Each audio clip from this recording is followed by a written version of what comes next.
Hey guys, welcome back to my channel. So I'm here to talk about part 1 of The Housewives of New Jersey Season 12 reunion. But first, I want to talk about a little, some gossip news, I guess. So allegedly, Jackie has been demoted to a friend of. And I was kind of surprised by that because earlier this season, Jackie and Melissa both appeared on Watch What Happens Live alongside Andy Cohen. And when they're both on the show together, Jackie was sitting closer to Andy, and Melissa was the outer seat. Now, typically, the person who's considered the more important guest sits closer to Andy Cohen, and the person who's less important for that week is on the outer chair. And Jackie was in her chair. Jackie's not at the end in the reunion. She's in the middle of the couch. And I was really surprised by this, but I think Bravo going to be doing to kind of cover their ass. Because, so, Jackie isn't the first housewife to talk about her eating disorder. Kyle Richards has done it. Crystal Minkoff did it. But Jackie, she kind of alleged that, that the show, what did she say exactly? Let me think exactly what Jackie said. She said that, like, the stress from the show, specifically the stress associated with her beef with Teresa last season during season 11, so that stress caused her to lose, like, I think it was like 8 to 10 pounds, something like that. Maybe it was less, maybe it was like 5, but got her to lose some weight, which is, I guess, it was drastic for Jackie, and because she was so stressed with everything, and she kind of talked about how the stress from the show could kind of be a trigger for her in a way. So I think, and I don't think Crystal or Kyle brought that up. I think they didn't bring up how the show was a factor to it, you know? So I think Bravo was kind of like, hey, let's give her a little break, I guess. Hoping it's just maybe a season, maybe should I bring her back on, but I don't know, I was surprised by that, just full disclosure. I would have thought they would have demoted Dolores first. I don't know, that was just my kind of vibe. But that's what's going on. They're testing the waters with 3 new girls. So there are 3 new women who are filming, but it's not clear whether, like, they're kind of testing the waters. So maybe they'll bring, like, 1 full-time housewife and make, like, the other 2 friends of. Maybe, like, 1 full-time, 1 friend of, and 1, like, guest. Like, just some little cameo person, you know? But so that's what's going on right now for season 13, the next season. But, as mentioned, we're here to talk about the reunion for season 12. So let's jump right on into the looks. So starting off with Teresa, I really got the vibe that she's like was wearing the great value version of what Alexia from Real Housewives of Miami was wearing for the season 4 opener. It's like the same kind of the jumpsuit with like the little shiny plastic all over it. But Teresa just looks so much cheaper. And I think maybe it's because we got so close, like, because in the reunion, you know, you like zoom in close to them, you like see everything. And you can see all the little points where like the little plastic parts adhered to the jumpsuit. And I don't know, like Alexia was just more seamless, literally it seemed. I don't know. I like the vibe of the jumpsuit, but I didn't like the whole silver. I don't know. I wasn't a huge fan of it. Moving on to Jennifer. So I'm kind of liking the little feather moment from her. It's not too overbearing. You know, this is how you do a feather moment. Take notes, Meredith Marks, with your fucking cookie monster looking ass. Now we're going to Dolores, and she looked good. You know, she's showing off her body, wearing the shiny dress. You know, I feel like Dolores always looks fairly good at reunions. You know, she just basically shows off her body, and she looks good, to be honest. Then we're going to Marge, and, you know, I'm feeling the dress. I like it. You know, it was really pretty, especially when it was up close. You know, really saw the design and stuff like that. Hated the hair. The hair looked horrible. It was like a mop. But oddly, so the hair was bad, but it didn't look terrible on her, if that makes sense. I feel like with her whole vibe, the vibe of Margaret Josephs, I feel like it kind of went with it, if that makes sense, but it looks bad. You know what I mean? Then with Jackie, you know, she looks okay. I feel like I would have liked a little bit more, you know, but it's not bad by any means. You know, it's okay. It's a fair dress. And finally, Melissa. You know, I'll give it to her. You know, it's sexy. You know, she looks hot, but it's again, it's kind of like falling flat for me. I don't know. It's not. I don't know, with like, again, a little bit more, I think, but it is hot. And we haven't seen Tracy yet. Oh, by the way, Tracy's allegedly axed. They're like, we don't want her, not as a friend capacity. So she's allegedly booted. But she's coming on to the reunion. We haven't seen her yet. This is what she's wearing. And I don't know, I'm not feeling it. I feel like I hate the hair. It's like the mermaid kind of hair. That's, but it feels like a little bit too much. I feel like, I don't know, but that's Tracy. And now that we have all the housekeeping stuff out of the way, let's jump into the content of the reunion. And so, as usual, Andy kind of goes around checking with all the girls and stuff. Most notably, a couple notes. Jennifer removed her chin implant, so she has her original chin. She said that her nose has settled in, but she's kind of taking a break from plastic surgery for now. Teresa, she is officially engaged with Louis now. And she recently had emergency appendix surgery. So she I guess she can't scream. So Andy's like, let's try to have a calm, zen conversation reunion, because she can't scream, so whatever. And Dolores has a new man. That's basically it. And she got props for basically showing more about her life. Because Dolores, she's kind of old school, tough girl, doesn't wear her feelings on her shoulder, kind of on her sleeve, excuse me. She doesn't really show that much of her emotional side. But she's kind of got into more about how she feels about breaking up with David, the impact of how things are playing out. So Dolores did get props for that, so good for her. And while we're on Dolores, we get into the first subject of the reunion, which is her beef with Jackie. And so as you recall, the beef with Jackie came up because, so Jennifer was basically reeling from Margaret exposing Bill's affair, about how Bill had cheated on Jennifer 10 years ago. Margaret exposed it, and so Jennifer's like, oh my god. And so Jennifer was kind of reeling from that, and Dolores was kind of giving her some tough love in a way. Like Jennifer, you have a family who loves you, he's showing up as a husband and father, you got this, it's in the past, pick yourself up, she's kind of giving some old school tough love type shit. But that wasn't really working for Jennifer at the time. Jennifer needed that soft love, And Jackie noted that, and while talking to Jennifer on the phone, she was like, oh, I don't think Dolores is being the kind of friend you need right now. And then Jennifer, for some reason, she brought it up to Dolores in a way of oh, even Jackie thinks that you're not really being a good friend to me right now. Which pissed Dolores off. She got so upset. She's you're questioning my integrity as a friend.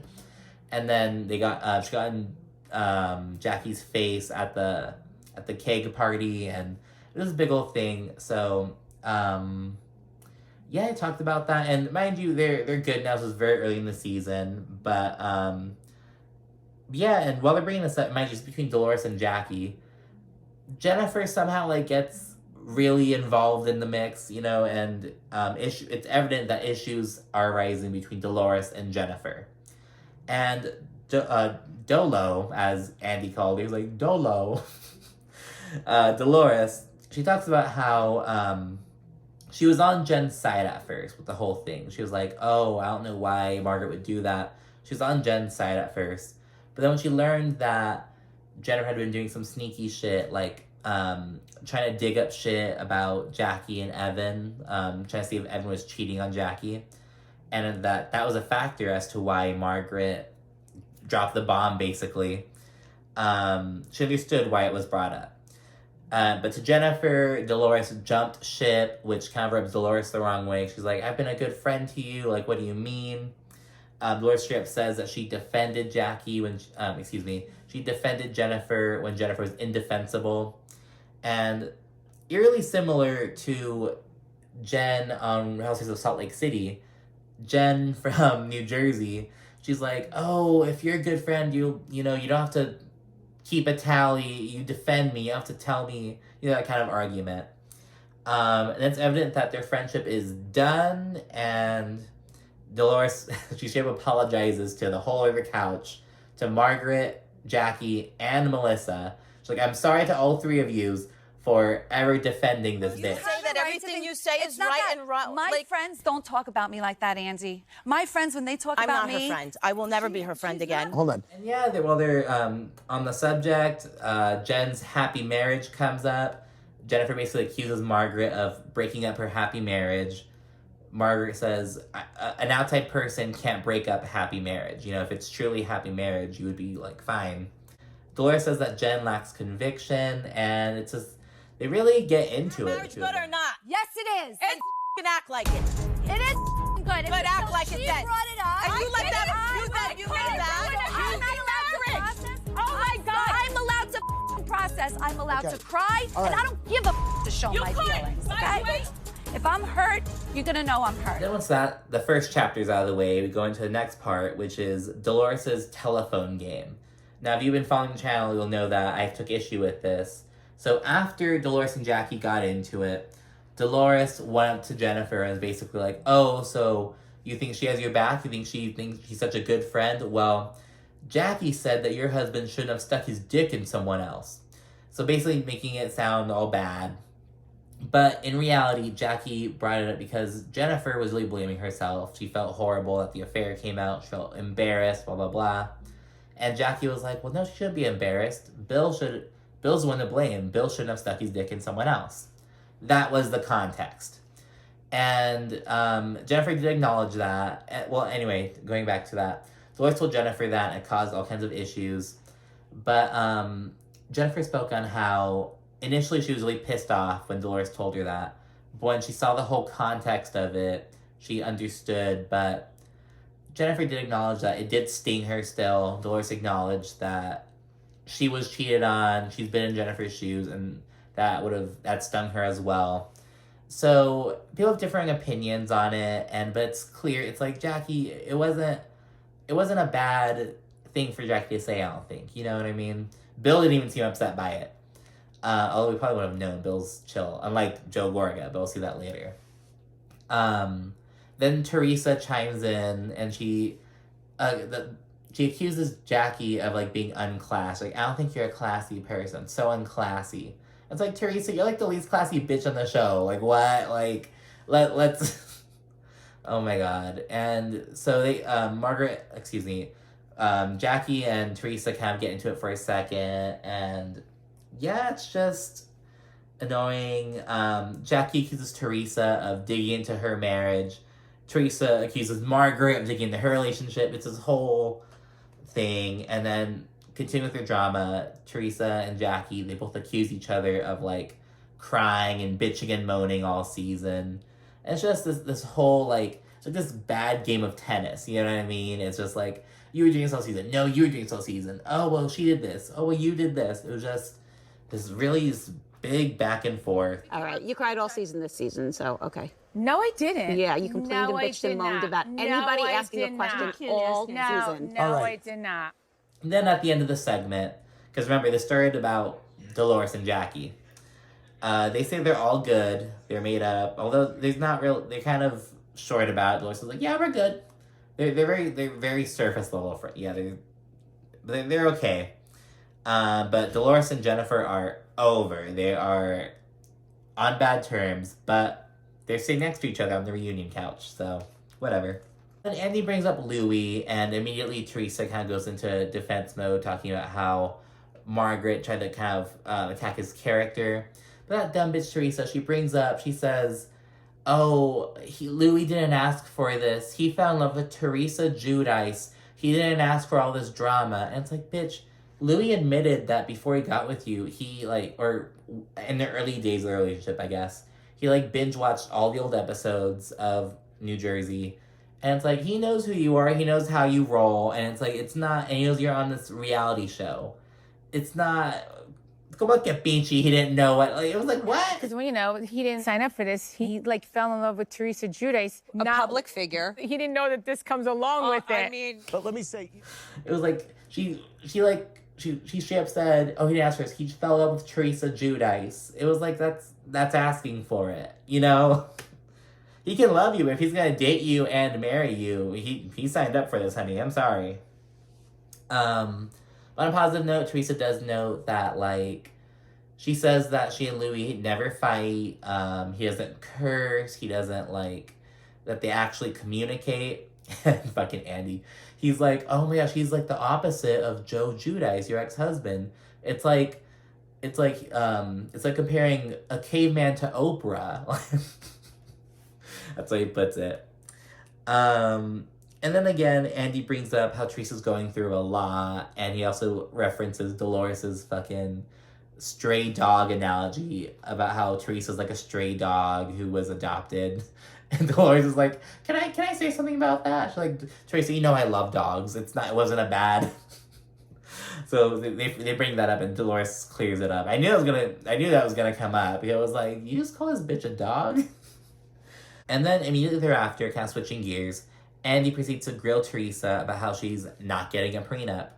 And Teresa, she's like, that's our business. That's what we're doing. But Andy, he just kind of lets her have it. He's like, hey, I'm just telling you, I would like for you to consider having a prenup because to protect your stuff. And Teresa says, oh, well, he has more than me, so. And it's like, does he though? Like, does Louis have more, like, assets, more money than Teresa? Like, how? Like, I know he's in real estate, but, like, does he have more than you? I don't know. But that's what she said. And then Teresa's still in the hot seat. She gets grilled about why she didn't invite Dolores, her friend since she was, like, 20 years old, or younger than that, I believe. Her friend of many, many years. She didn't invite Dolores to her engagement party.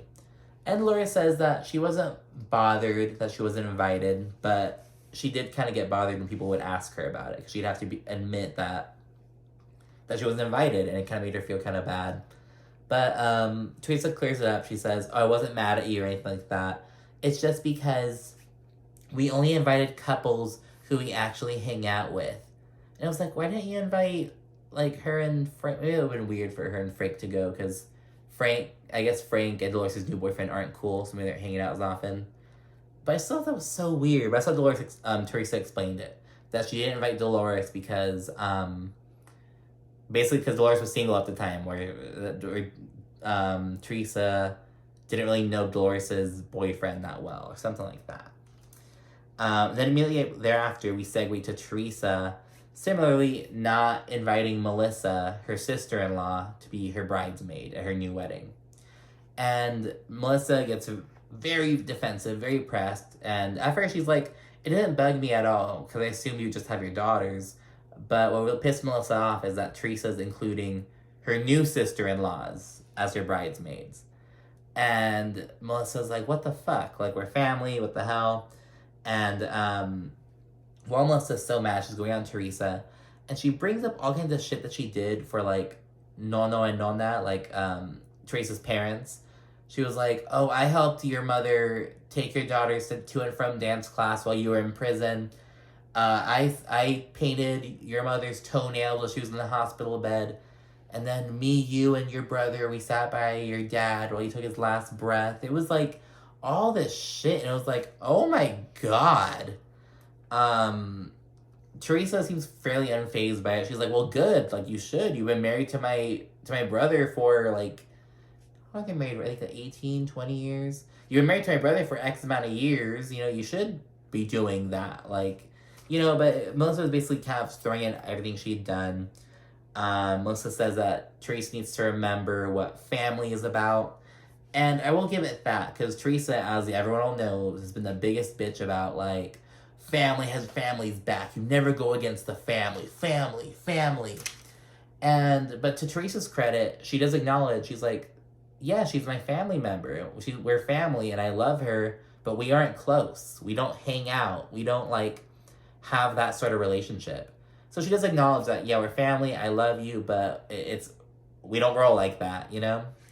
But in response, Melissa tells Teresa that they should stop faking the relationship. Which I agree with, you know, it's like, but dangerous for Melissa, because I will say, the only thing keeping Melissa's ass on the show is her connection to Teresa and what Joe Gorga brings. But that was Smurf allegedly fucking quit the show, as we'll talk about later on. But yeah, there's this back and forth between Teresa and Melissa, and then Margaret jumps in, and Teresa is not happy. I want to talk about Louis. You think you know everything, so shut the up, Margaret. And then a little bit thereafter, Melissa brings up that, like, she had Teresa as her bridesmaid in her wedding, And Teresa, she's like, oh yeah, but I was 9 months pregnant. A good sister-in-law would have put off the wedding so I wouldn't be 9 months pregnant as a bridesmaid. Wait, you were my bridesmaid. Yeah, when I was a month away from giving birth. Yeah. Well, what is that? Whoa, I okay. can't plan No, when I'm you're just having saying, a if she was baby. a cool sister-in-law, she would have been like, let me wait till after you have the baby so we could Oh, I party should have hard. planned. Oh, so she my shouldn't have wedding. had you. Hold on. She shouldn't have had the wedding while you were pregnant. Yes, a good All sister-in-law. right, guys, Wait. like, come on. Jennifer, is that Good cool sis- too? And then Joe comes out. He's the only husband to come out right now. It's not husband time yet. It's just like Joe coming out.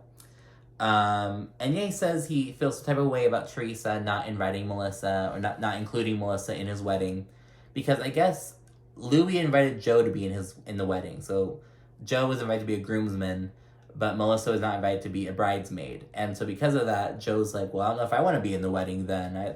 That's disrespectful to me, like, you're my only family and you're disrespecting me by intentionally leaving my wife out of something. That's disrespectful to me. That's what, according to Joe. Melissa jumps on. She continues calling Teresa out. Melissa's just so upset. Like, my heart's beating right now because it's kind of, like, sad for me. And Teresa hits Melissa back with, he's my only family, so keep the peace, Melissa, that kind of thing.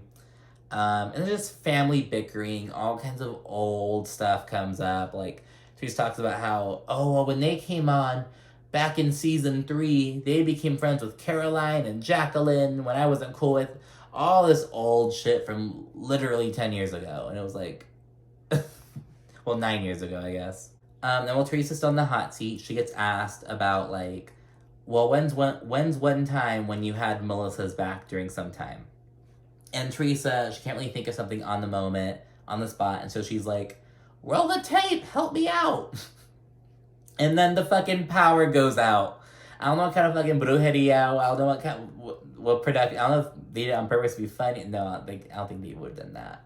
But it was just so, I don't know, the timing was impeccable. You name examples of when you had her back.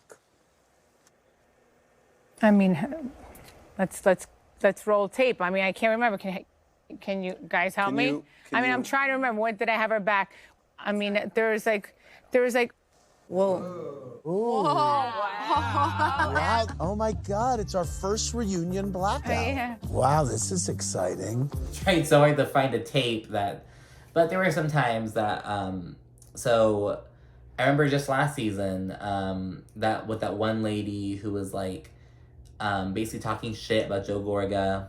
She was also she's also the one who sold Teresa's home. And Teresa was like, I'm not going to put my home on the market with you unless you get on good terms with Melissa and my brother. So that's one example. And there's some other stuff people talk about on Twitter about when Teresa had Melissa's back. But by the time I turned the power back on, Teresa had time to like think about it. And she was like, oh, well, I had Melissa's back when she had beef with Jennifer. Because I guess she had told Jennifer she had to make things right. But Melissa thinks otherwise. Melissa's still like, well, why'd you spend the night at her house after you got into a squabble? Just all this shit. Jennifer gets into it. She like jumps in. And Margaret like shuts Jennifer down by calling her a pothead, strangely. You didn't say it. You're high half the time. Okay. Do you know how much pot she smokes? People function better when they're high. I don't know. As a stoner, I loved it. It was like, weed makes you productive. Then we get into more about Teresa and Joe's family feud, just same old bullshit. Then we get into about how Gia and Joe got into it, how Gia was upset at Joe and how she checked him. And when I first watched it, like the episode when it first aired, I was like, oh my gosh, because I was looking at it from this perspective of like Joe was around Gia like for so long and all that stuff, but I really grew to see where Gia's coming from, to be quite honest with you. It's like, just kind of like, I'm tired of this fool thinking he can just say whatever the fuck he wants just because, and just like, I get Gia a bit more with that. So they bring that up, and they started talking about how the show in general, especially older seasons, seeing how things progressed, how it can affect how the kids see their family, how they see each other. Basically, how Joe and Melissa's kids see Teresa, and how Teresa's kids see Joe and Melissa. And so it's like, and I get it, because like they've been through it, and they're on fucking season 12 at this point. Like, there's more than enough content. So, and it's a complicated family thing, and it's like, that's one of the downsides to being on a show with your family like this, you know? It's not just bullshit with your friends. Like, this is, like, their family, you know? And it's just, like, that really sucks. No, Teresa and Joe are talking. Joe, like, throws a jab at Jennifer, like, out of nowhere. He says some shit about, like, oh, you and her are, like, talking shit. And Jennifer's like, oh, what the heck? Like, well, I called you a little bitch girl, blah, blah. And Teresa claims that she wouldn't care if someone called Louie a little bitch girl. She was like, there's nothing wrong with it. And then Teresa kind of almost co-signs what Jennifer says. And she says, oh, with the little bitch girl thing, like, Joe, you're basically a housewife. You're too involved in girl shit, as she says. And yeah, and this pisses Joe off. He gets really upset, and yeah, and then he just targeted Jenn, like, out of nowhere. It was just so random. Down on a show? I'm not putting That's you terrible. down. Yes, you are. You and your friend over there, Jenn. I didn't say anything about you. I've been trying to apologize. You're the one who keeps saying to me. Okay? And a real man wouldn't keep saying to me. I keep telling you I'm trying to apologize. You're annoyed I'll do it right back at you, bitch girl. Then when we're on Jenn, Melissa jumps in and she says, oh, well, you're a hypocrite, Jennifer, because you called my husband a little bitch girl for being too involved in the drama, yet you got on your husband for not defending you enough in the drama. And fucking Jennifer, there's a spectrum. He's too much of a little bitch, and my man isn't enough of a little bitch. Like, saying, why don't you back me up the way that Joe backs Melissa? Then again, Teresa, she reverberates that Joe's a little too involved in the drama, that he's basically acting like a housewife. And then Joe quits. He storms off stage. He says he quits, and Melissa tells Teresa that she's too quick to put him down. That she's too quick to put her little brother down. You can really see it starting to get to Joe, and Joe demands that Teresa start acting like a sister. And that's where it ends. To be continued. So, I'll see you guys again next week for part 2. And be sure to watch your Housewives of Atlanta recap if you haven't done so yet. Alright, thanks. Bye.